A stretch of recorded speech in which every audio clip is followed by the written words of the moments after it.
Les appareils électriques font partie de notre quotidien depuis des décennies. Nous aimons tous utiliser Internet. C'est pratique et les utilisations sont multiples. Cependant, cette évolution technologique a un revers. Elle perturbe notre paix intérieure et notre équilibre biologique. C'est pourquoi il est nécessaire de prévoir du repos, surtout la nuit. Dans cet épisode, nous vous expliquerons pourquoi. Chaque jour, nous sommes exposés à des influences néfastes. Pollution de l'air, pesticides, mauvaise alimentation, stress et aussi rayonnement électromagnétique. Un corps sain peut réparer une grande partie de ces dommages.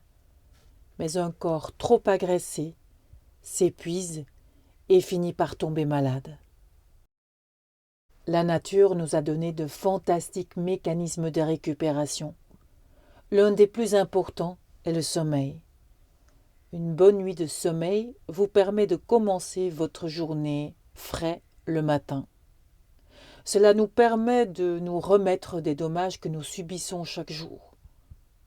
La chambre à coucher est en fait une sorte de salle de régénération pour le corps et pour l'esprit.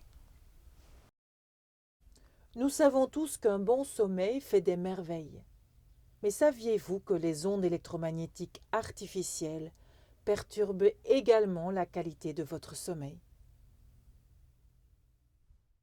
Toute vie fonctionne en harmonie avec le rayonnement naturel de la Terre et du cosmos.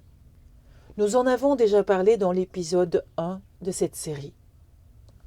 La nuit, nous nous accordons sur des sources de rayonnement naturel telles que le champ magnétique terrestre et la fréquence Schumann. Nos ondes cérébrales changent et entrent en résonance avec elles. Cela nous permet de récupérer et de nous ressourcer. Il y a aussi les radiations qui nous affectent négativement et diminuent la qualité de notre sommeil. La plupart des gens ne sont pas conscients des effets de ce rayonnement. Pour indiquer comment cela fonctionne, nous expliquons d'abord brièvement quel genre de rayonnement est impliqué. Les rayons terrestres peuvent parfois former un stress géopathique. Les veines d'eau, les lignes telluriques, les lignes de Hartmann et les lignes de Curie sont des rayons terrestres naturels. Ils peuvent avoir une influence positive ou négative. Si votre lit se trouve à une intersection de ces lignes, cela peut perturber votre sommeil. Déplacer votre lit peut alors offrir une solution. Un géobiologiste peut vous éclairer et vous conseiller. Le réseau électrique alimente nos appareils en courant alternatif 50 Hz. Il génère à la fois un champ électrique et un champ magnétique. À cette fréquence, vous pouvez mesurer les deux champs séparément. À des fréquences plus élevées, vous ne pouvez plus mesurer ces champs séparément. Ils sont ensuite mesurés ensemble dans ce qu'on appelle des champs de rayonnement à haute fréquence ou radiofréquence. Si le champ électrique, magnétique ou électromagnétique de votre chambre est trop élevé, cela peut perturber votre sommeil.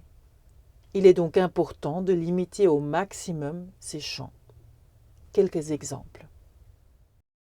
Dans votre chambre, une veilleuse provoque généralement un champ électrique accru.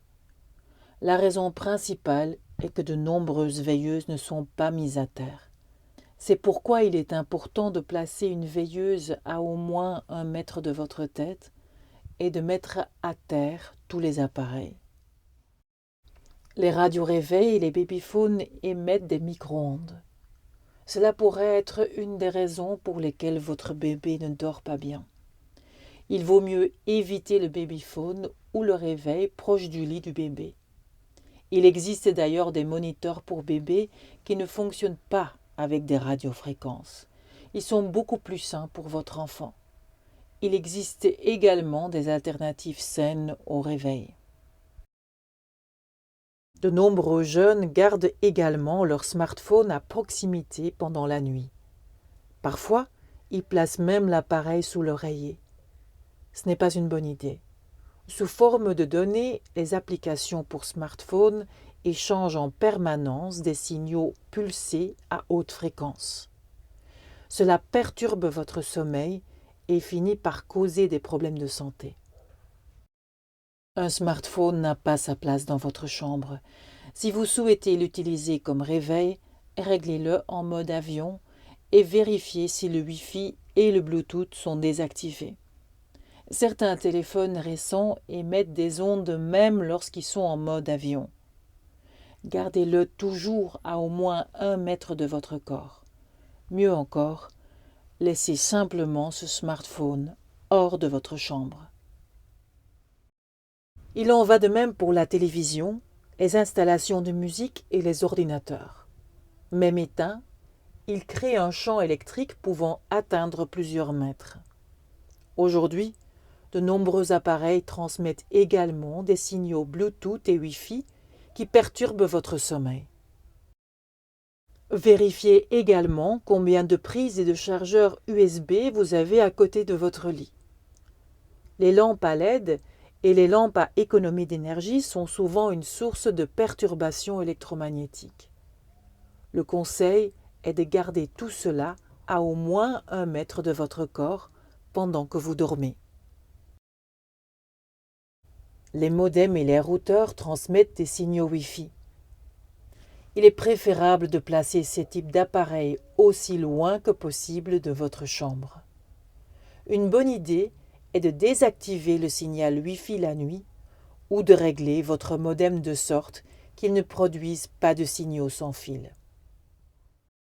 Aujourd'hui, de nombreuses maisons sont équipées de domotique, de systèmes d'alarme, de haut-parleurs et d'autres appareils qui génèrent du Wi-Fi ou du Bluetooth.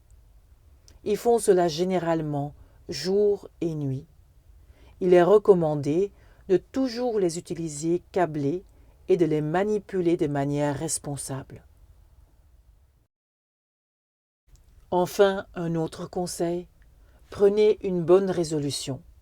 Parcourez votre maison et votre chambre en vous rendant compte que les signaux électriques et électromagnétiques peuvent affecter votre sommeil. Tenez compte des bébés, enfants et jeunes. En gardant votre chambre à l'abri de toutes sortes de champs parasites, vous pouvez améliorer considérablement la qualité de votre sommeil. Dans le prochain épisode, nous vous expliquerons pourquoi ce n'est pas une bonne idée de transporter votre smartphone dans votre poche. Vous pouvez toujours soutenir notre crowdfunding. De cette façon, nous nous efforçons ensemble d'avoir un environnement de vie protégé des radiations pour nous et nos enfants.